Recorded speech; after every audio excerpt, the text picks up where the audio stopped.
So just to get started, this is a list of my conflicts. I get little bits of money, enough to pay for probably a meal at McDonald's. And none of that money comes from pharmaceutical companies. So this talk has three learning objectives. So the first is to look at the difference in R&D funding for drugs for neglected diseases versus drugs for orphan or rare diseases, discuss why those differences exist, and finally to explore alternative approaches for R&D funding for neglected diseases. So this just is the basis for this talk. You can see here that neglected diseases on an annual basis affect almost 2 billion people. So that's about 25% of the world's population. Rare diseases, a much smaller number, not insignificant by any means, but about 1/7 the number that are affected by neglected diseases. R&D spending, however, is the reverse. R&D spending on rare diseases is about 9 times what it is on neglected diseases. And just to put that in perspective, $2.12 per person on neglected diseases versus $102 on rare diseases. So quite a discrepancy. And I'm going to now talk about why this discrepancy exists and what can be done about it. So this is just a look at neglected diseases. You can see there, some of them like Barili ulcers, not a lot of people, whereas others, so lymphatic filariasis, 120 million people, onchocerciasis, 37 million people. So these are not diseases that should be ignored in terms of developing drug therapy for them. And just a little bit of information, the World Health Organization divides neglected diseases into 3 categories. So type 1 are present in both rich and poor countries, and large numbers of people in each with these diseases. Primarily, we're talking about communicable diseases. Type 2 are also present in both rich and poor countries, but most of the cases are in poor countries. So we're HIV, AIDS, tuberculosis, and type 3 are ones that are exclusively in low and middle income countries, trypanosomiasis, onchocerciasis, and a variety of others. And all of these diseases, all these types, lack reason for doing R&D on them. So type 1 is that although the diseases are present in both rich and poor countries, there may be specific issues in poor countries that inhibit or that disincentivize the industry to invest. So it may be social and economic conditions in those diseases. Type 2 diseases, you may have different strains of the infecting organisms, so different strains of HIV between developed and developing countries. And in type 3, there is basically no financial incentive because although these are widespread, the low GDP per capita, ranging in $20, $30 per person, just means that even if there were drugs available at the prices that the companies charge, nobody would be able to buy them. So this just looks at the distribution of the financial markets, of the pharmaceutical markets around the world. And you can see that primarily these are located either in North America or in Western Europe. The rest of the world matters little to none when it comes to how much money is available to be spent. Although Japan isn't too bad in terms of its ability to buy prescription medications. So the difference, just look at the difference between the previous slide and this slide. This slide looks at where the neglected diseases are present, and it's the reverse of where the markets are. So again, the markets are here in the global north, and the diseases are in the global south. So what does that mean in practice? Well, it means that there are very few products that are developed for neglected diseases. So the world pharmaceutical market in 2010 was about $850 billion. But most of that was for global diseases. Very little was for neglected diseases. And then we have this most neglected disease area where even less of the market is concentrated. And this is shown in terms of how many drugs are developed for different illnesses. So globally, aside from vaccines, there were 750 products developed up until 2000, from 2004 to 2011.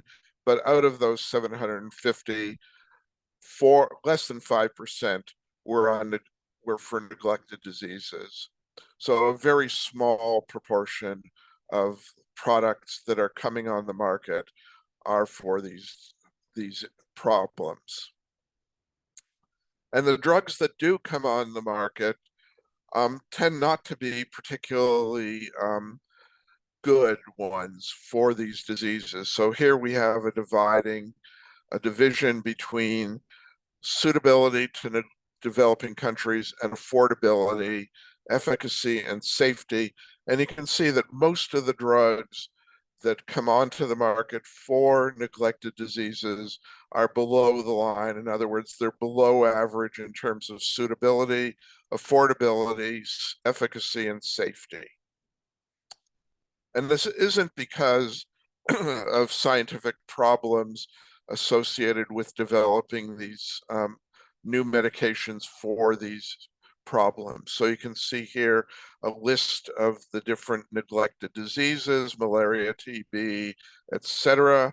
And you can see, looking at the scientific feasibility of developing the drugs for these diseases, the feasibility is high for everything.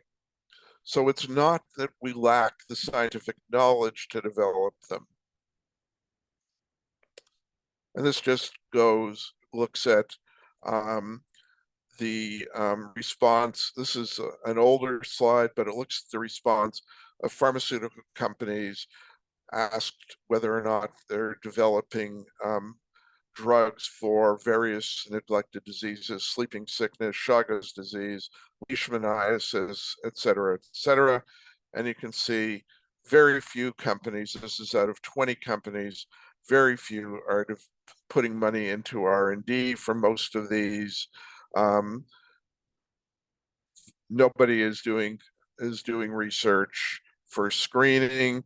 Preclinical or clinical development is also low, as is not unexpectedly bringing products to market in the last 5 years. And funding, that means if drug companies aren't putting money into R&D, then who is investing? And primarily we're looking at two sources. So one is public funding. This goes from 2007 to 2014. We see that in all of these years, 60+% of the money comes from the public. and a substantial portion comes from philanthropic organizations, and primarily now we're talking about Bill and Melinda Gates, and very little up here in amongst the 2 and 3% range is coming from drug companies. And the amount of money that's being spent on drugs for neglected diseases has been relatively stable. It took a bounce upwards in 2016 when it was at that point going around $3.6 billion a year. We're now up into the a little over $4 billion range, but no substantial increase in the amount of money that global spending on these diseases. And this is just an example of what the pharmaceutical industry, at least one leader in the industry, this is the CEO of Bayer, thinks about doing research for diseases in low and middle income countries. He was talking about the granting of a compulsory license in India for a cancer drug that Bayer was marketing. And his quote is, "We did not develop this product for the Indian market, let's be honest. I mean, we developed this product for Western patients who can afford this product, quite honestly." So they're being truthful, but that doesn't help things for people, the billions of people who live in these countries who need access to treatment. So let's contrast that with R&D for orphan diseases. And starting with the US back in 1982, a variety of other either regions like the EU or countries, Japan, Singapore, Russia, Australia, have developed policies around research for drugs for rare diseases. Now, they all have somewhat different definitions of what a rare disease is, but the thing that they have in common is that they're all willing to encourage drug companies to do research in the area. And this is just a slide from the US. So 30 million Americans, or 1 in 10, have a rare disease. There are 7,000 of these, according to this slide, that exist. The Orphan Drug Act in the US has encouraged the development and FDA approval of orphan drugs. The number of drugs for rare diseases that are approved has been growing steadily over the past number of years, and this figure is a little bit out of date. In the US, it's about 1/2 of all of the new products approved are for orphan diseases. And there are lots of drugs that are in development for these issues, for these diseases. And this just looks at what the kinds of financial incentives the governments are willing to give companies. So it may be extra meetings with regulatory authorities. It may mean exclusive marketing so that nobody can compete with the product. It may be discounts on the amount of money you have to pay when your drug is going through the approval process. But again, the governments in these rich countries are not just willing, but are quite aggressive in providing incentives to drug companies to develop products. And again, this just looks at what kinds of incentives we see: tax credits on R&D spending, assistance with developing protocols in the EU, discounting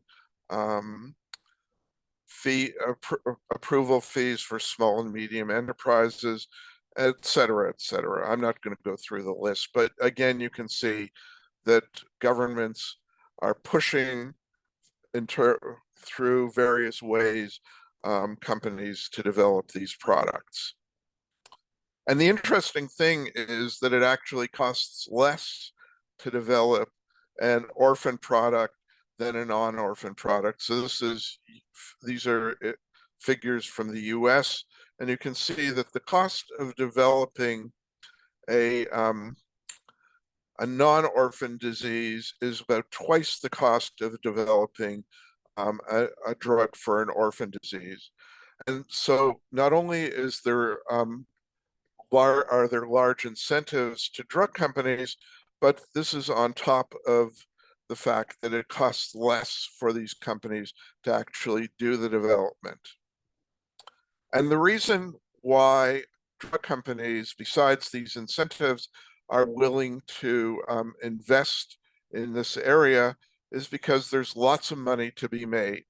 So this just looks at how much money was being spent on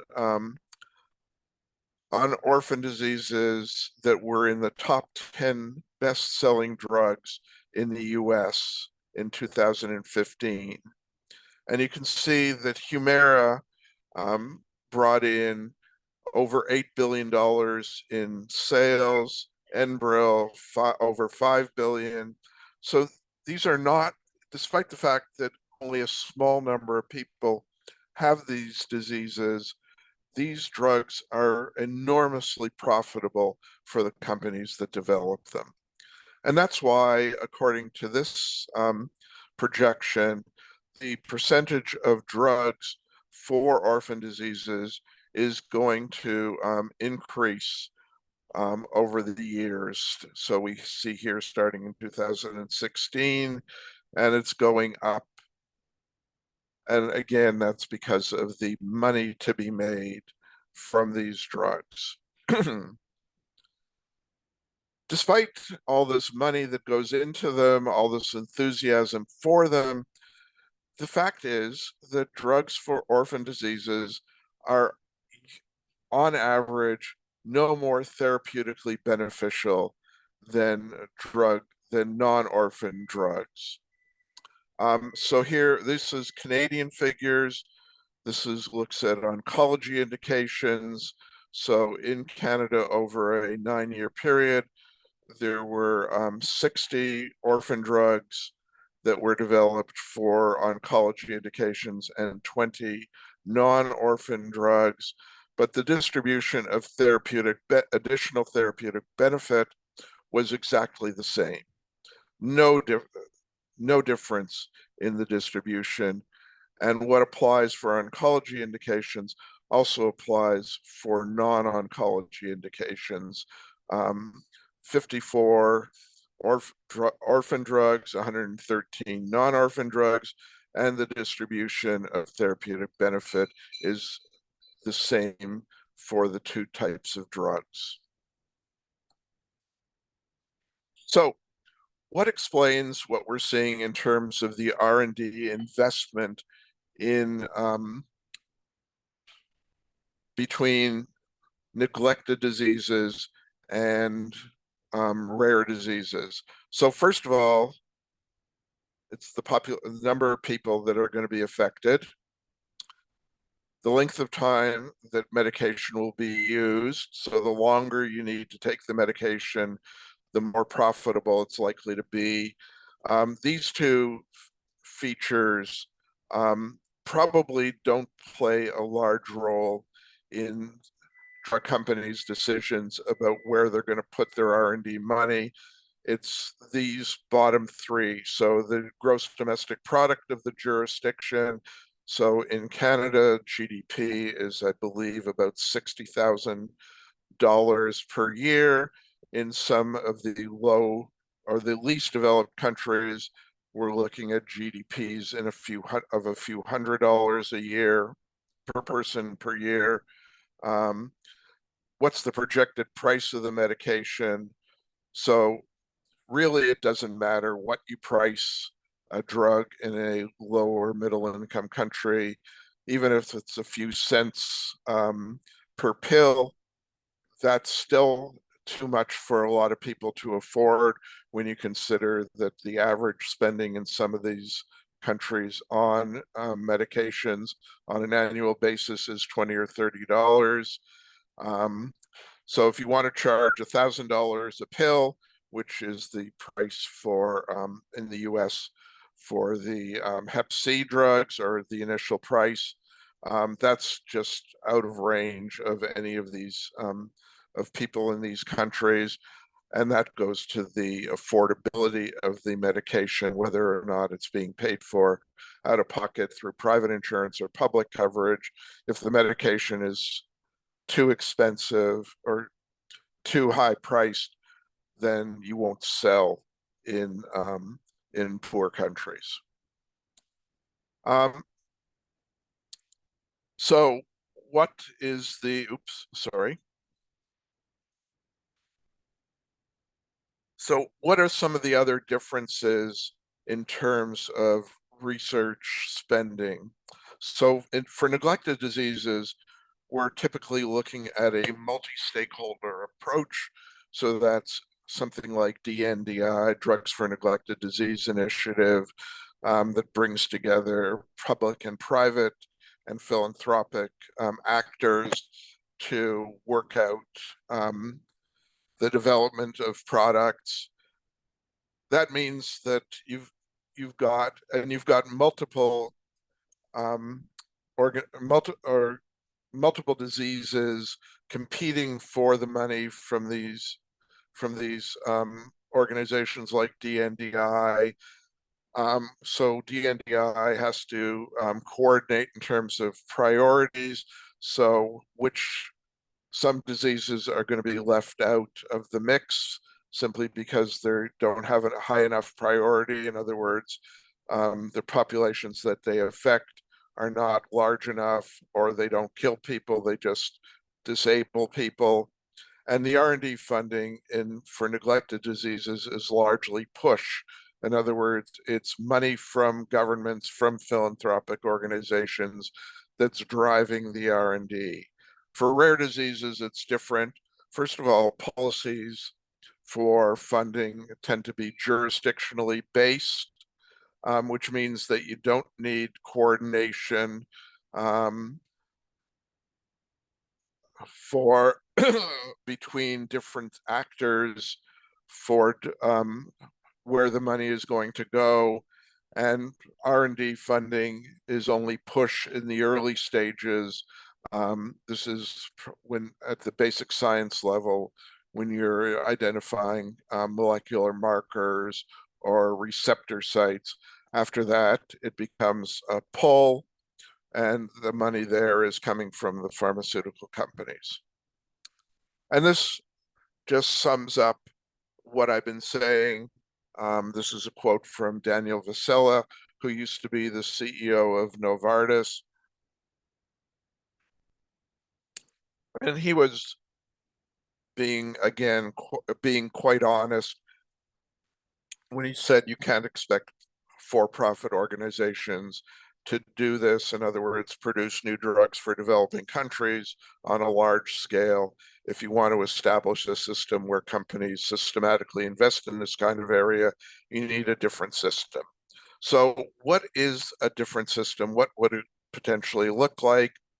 So back in the early 2010s, the WHO set up an expert working group to look at ways of incentivizing research and development in neglected diseases.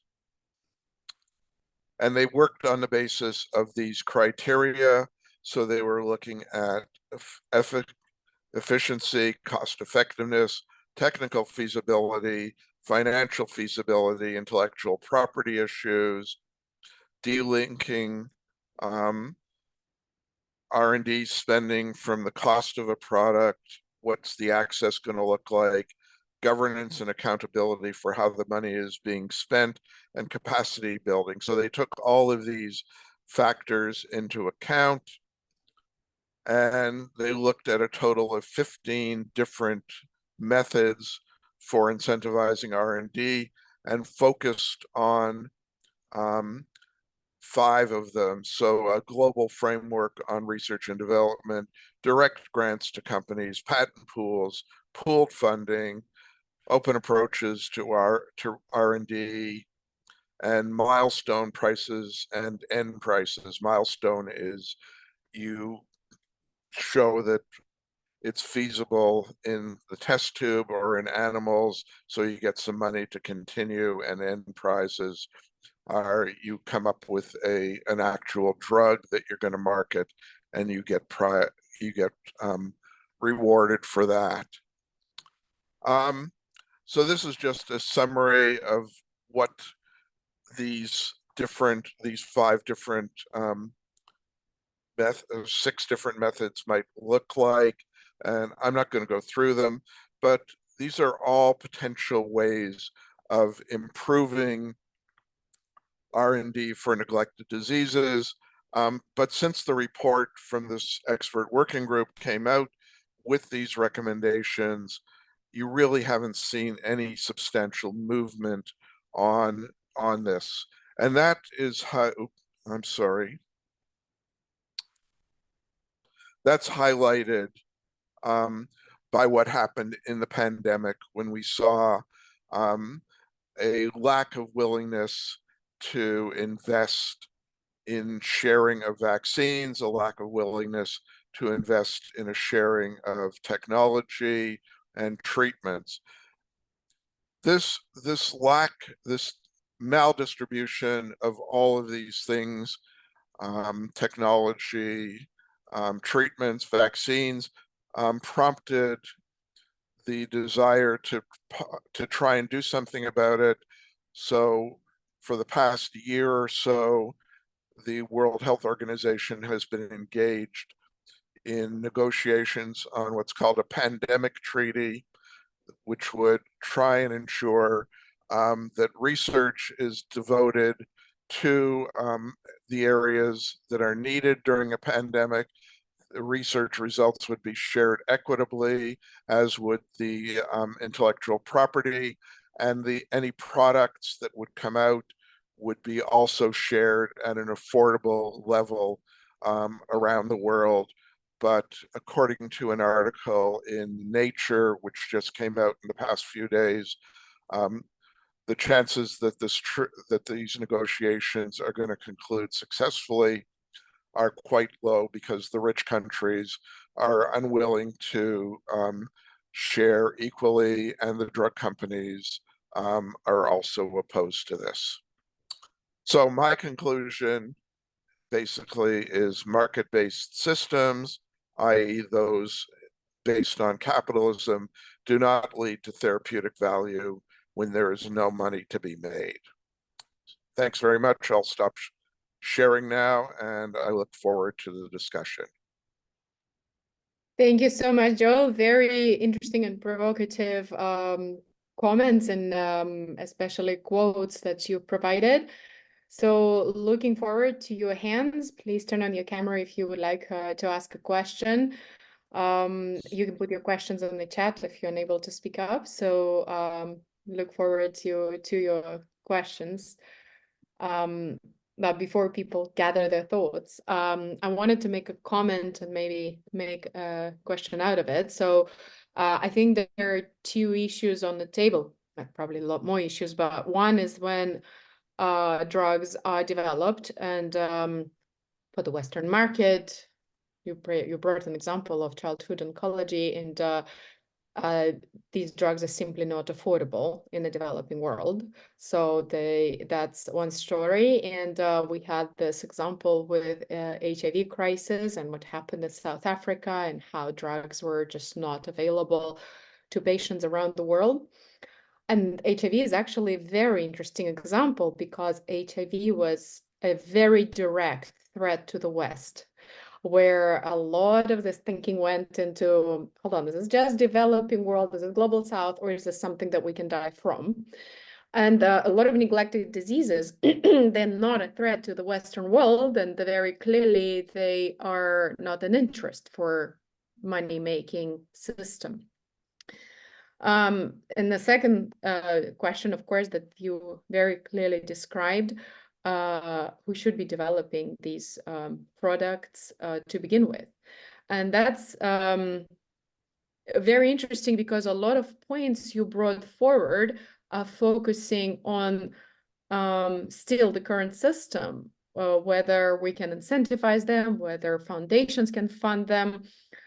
But for example, we have India and China, the most populated countries in the world, which have fantastic resources and which have an incredible pharmaceutical industry established.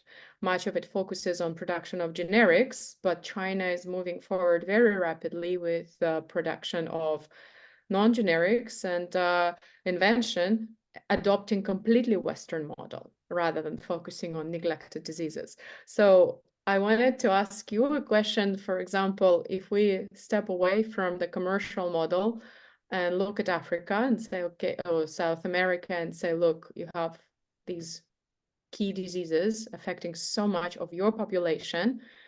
Let's pull the funds from all the African countries, establish a research institute and a production company, make links with India, China, whoever can manufacture the products. But then everyone gets this product at a set affordable price based on the healthcare systems there. Do you think there is a chance, or the society is in global south completely not ready to serve themselves? So let me comment on a couple of the issues that you raised. So first of all, you're right that in the West, we neglect diseases until we think that they're a threat to us. And this more recently came up with around Ebola. Ebola had been periodically causing small outbreaks in parts of Africa, but was never seen to migrate, looking like it was going to migrate out of Africa. And then around 2015, there was a much larger outbreak in Africa. There had been a vaccine development process started actually in Canada that had been sitting around for at least half a dozen years with nothing much being done.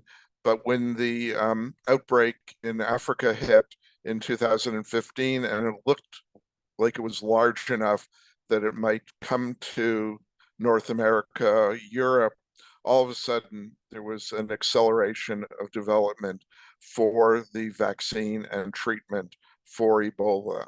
So yes, we look after ourselves first, and we only respond by and large when we think that we're threatened. The second issue is around doing things differently. I'm not naive enough to think that pharmaceutical companies are going to collapse.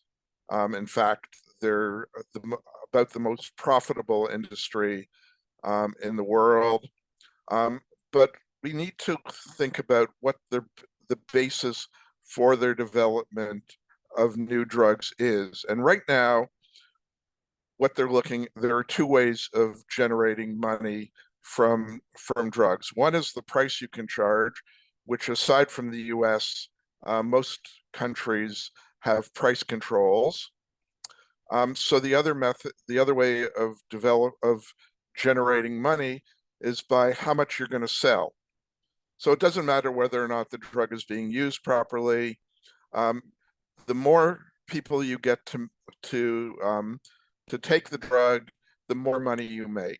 So let's think about if we can change that process. And this is something that needs to be looked at in a lot more detail. All I'm going to give you is a 30,000 foot idea, which is that instead of pricing drugs or profits or revenue on the volume of sales, you price drugs based on their contribution to health. So in other words, if you have a product and let's look at something that's come out in the past number of years. So say Gleevec, or the drugs for Hep C made an enormous difference in health outcomes. Then those drugs, if would be given a higher price because there's got a substantial contribution to people's health, whereas other products like the fifth or sixth proton pump inhibitor that are no better than anything else would be given a low price. So make it in the drug company's interests to make sure that drugs are giving people a maximum healthcare benefit, and that's how they earn their money. Is that possible? Probably not, but it's an idea worth exploring, I think. Your question about Africa, I mean, there is some initial development in South Africa with research hub being set up there. I think that primarily at this point it's looking for products for pandemic diseases. So that would probably be viral illnesses. So that's a very nascent start for the process that you were mentioning. Thank you. Any questions, comments from anyone else?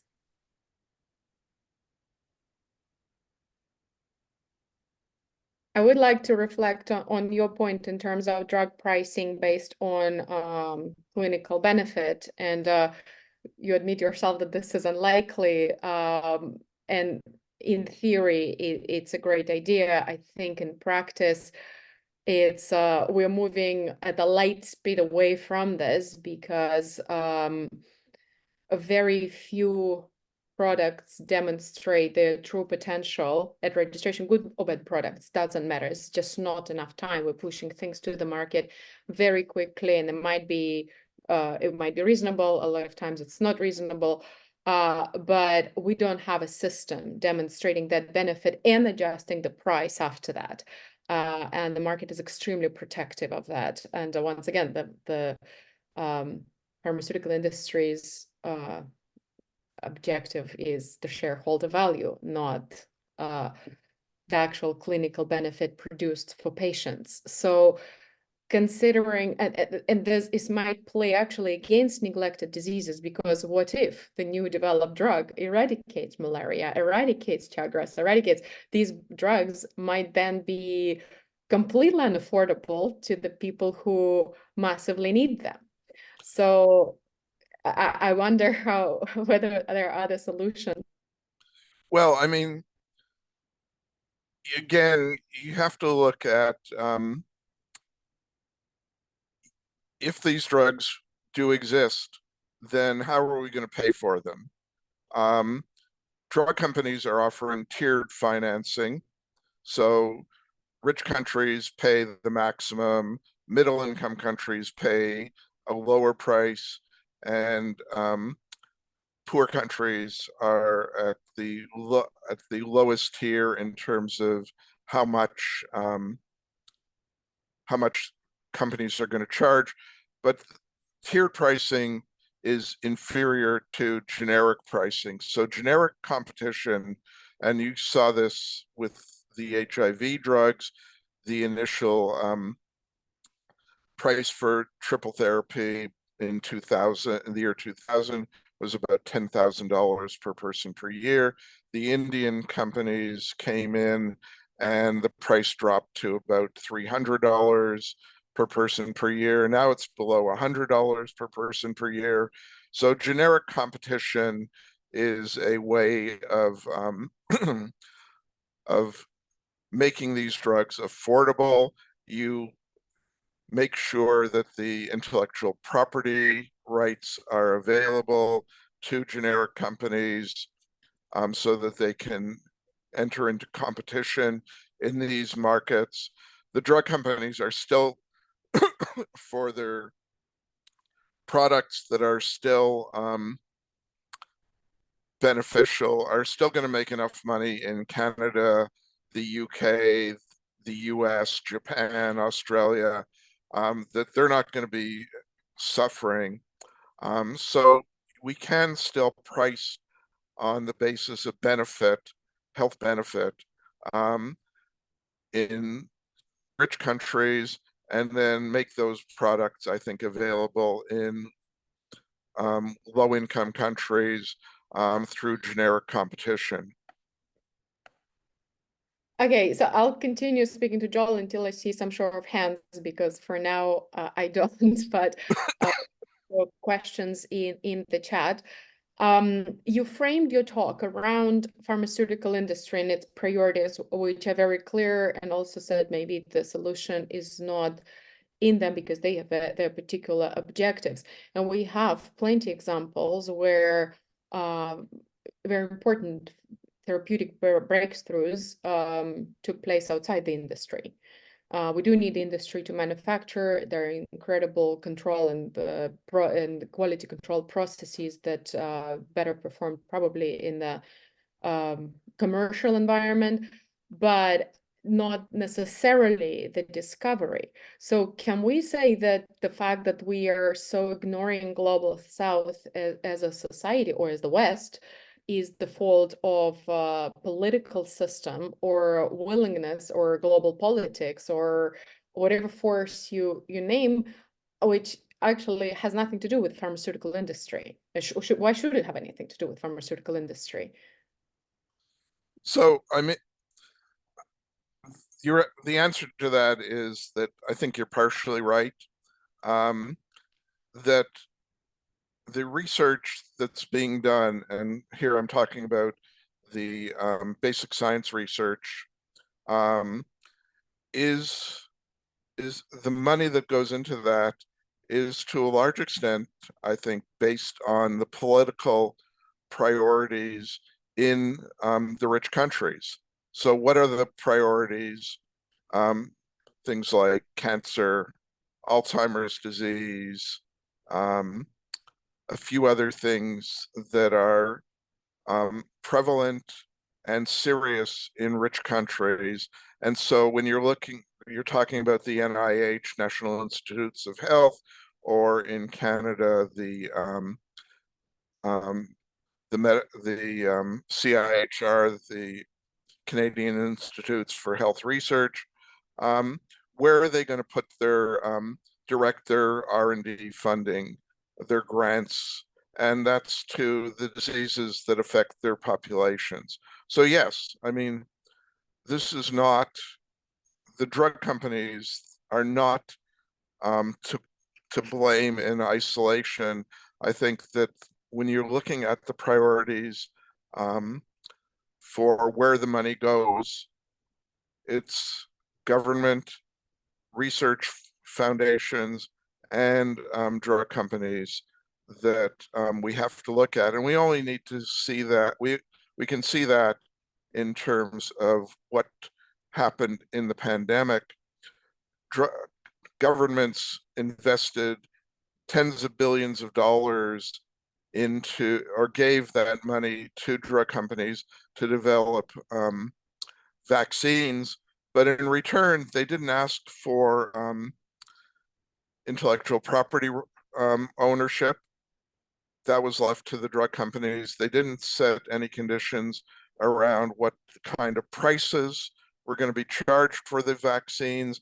They didn't set any conditions around availability of the vaccines in low and middle income countries. In fact, COVAX, which was supposed to do that, which was supported by a variety of countries, including the rich countries, largely failed initially because despite the agreement around COVAX, the rich countries simply ignored that agreement. Canada, for instance, bought drugs through COVAX.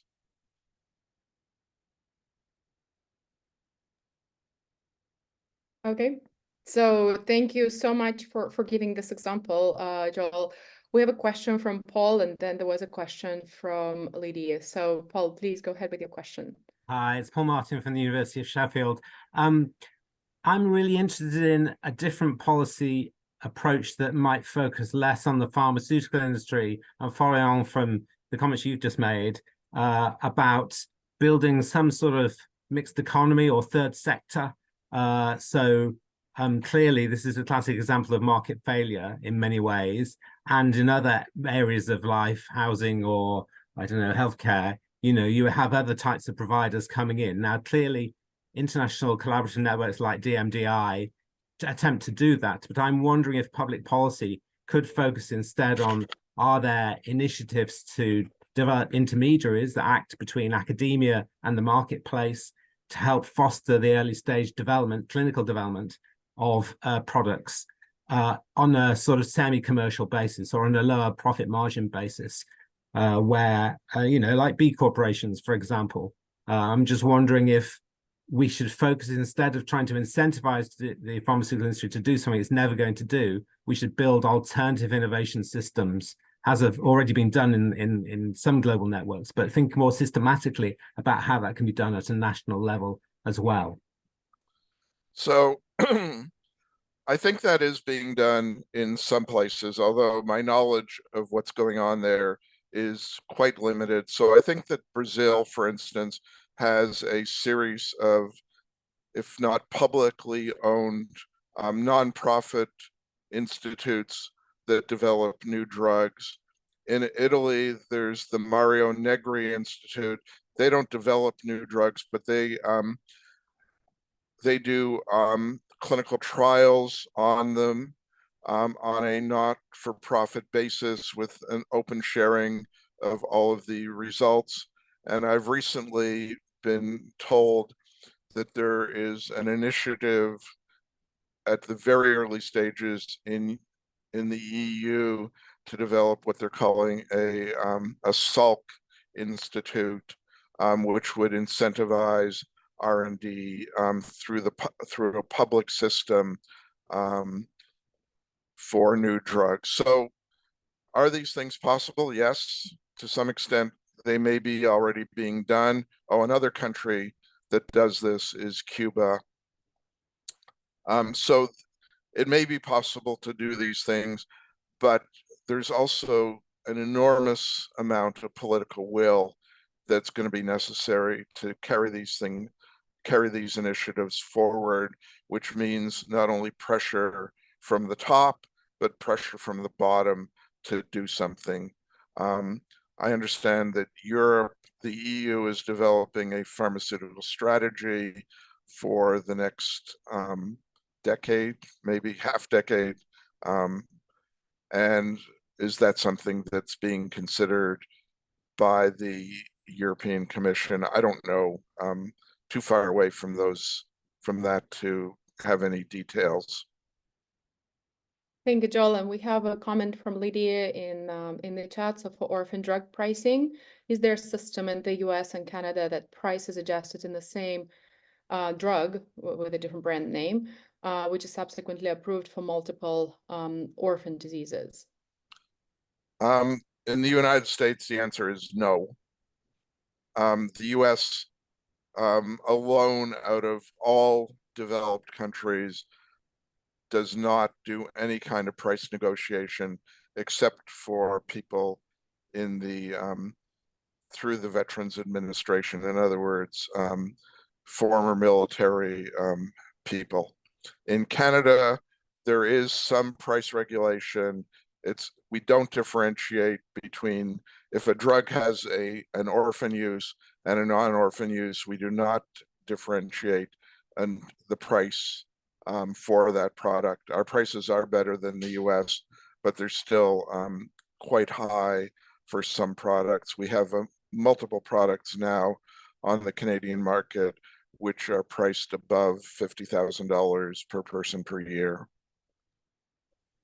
Okay, so John, there's a comment from you. You really went at the very high end of 200 billion to 400 billion to develop a drug. So let's remove 2 zeros from that. But I know it might be the case for a few single drugs. So, but your question is, would a public health policy not rather lobby for that money to be found to enhance prevention strategies where appropriate. So, and I can continue with that question, can't we find that money for drug development for neglected diseases? But I don't know, John, would you like to raise a hand and ask this question? Because these are the money spent by the industry. And what we're talking about here, someone else needs to find this money somewhere in a nonprofit system to dedicate to it. So why would industry spend 200 billion?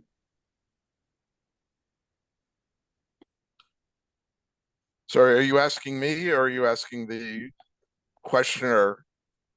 John, it would be good if you could clarify your question and then I'm respond. just clicking back on. No, I mean, because you were talking about non-industrial funds to support drug development. And I'm just wondering if that money, if these costs are something like 200 billion, in appropriate cases, wouldn't be better spent on prevention in those countries, you know, that you highlighted, mainly in the South. So the actual figures that the drug companies give out for developing new drugs are around $2.3 billion on average. There have certainly been challenges to that figure. So I think DNDi, the new drugs that it's developed, the price is about $100 million. So 1/20th of what the industry quotes as a price. But the issue is, what are the priorities from the countries that have that kind of money to spend?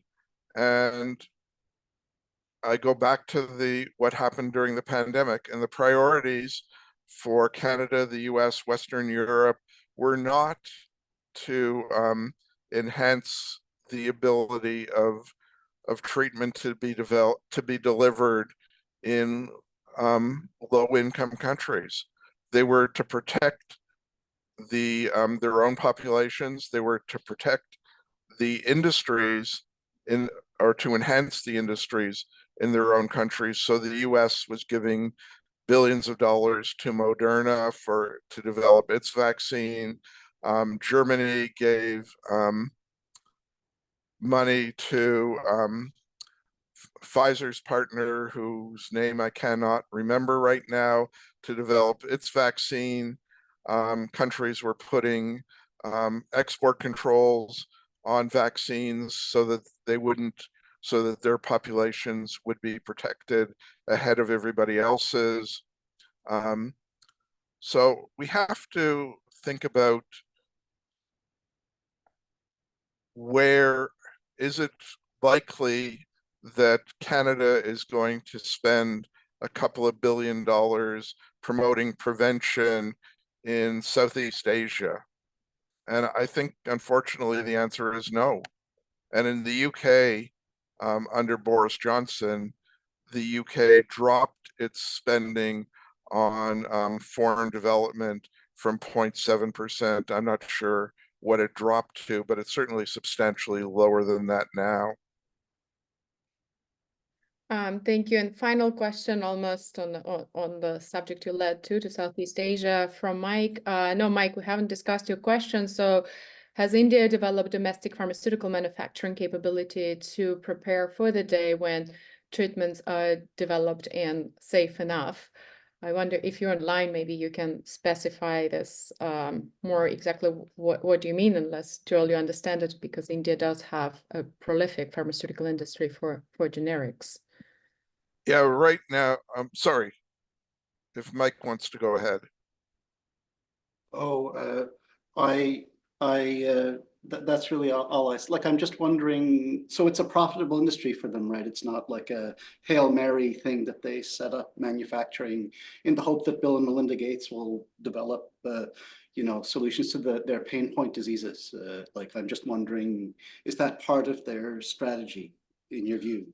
Well, right now, my understanding is that India's pharmaceutical industry is largely focused on either making generics or making what are called the active pharmaceutical ingredients. So these are the molecules that do the job of a drug. So India will make the active pharmaceutical ingredient for a particular product, and then we'll ship it to Europe, US, Canada, Australia, where it will then be combined with all the fillers, coloring agents, stabilizers, et cetera, stamped into a pill, put into a capsule, made into a cream, to be sold in that country. So I don't think that at this point, India has a large industry in terms of developing entirely new pharmaceutical products, although I might be wrong about that. All right, thanks. I mean, they can just make them, like if they can, if there is something and they can figure out the process, they can just make it. Like if they can ignore patents, right? They can just make it. No, they can't ignore patents at this Oh, point. they can. In 2005, India had to start enforcing the rules under TRIPS. TRIPS is trade-related aspects of intellectual property rights, one of the agreements that's administered by the World Trade Organization. So India has to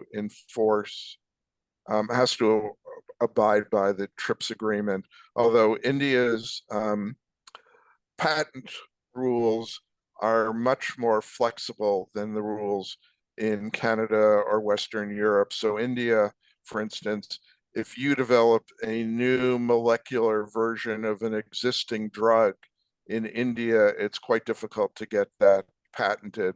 That came up about a decade ago around a cancer product that India refused to grant a patent on. I think it was Gleevec, actually. India refused to grant a patent on that because it said there was already a previous existing version of that drug, although that previous existing version wasn't being used, wasn't being sold. So even though there was a new version, the company couldn't get a patent on it, and Indian generic companies were making it and selling it at a much lower price.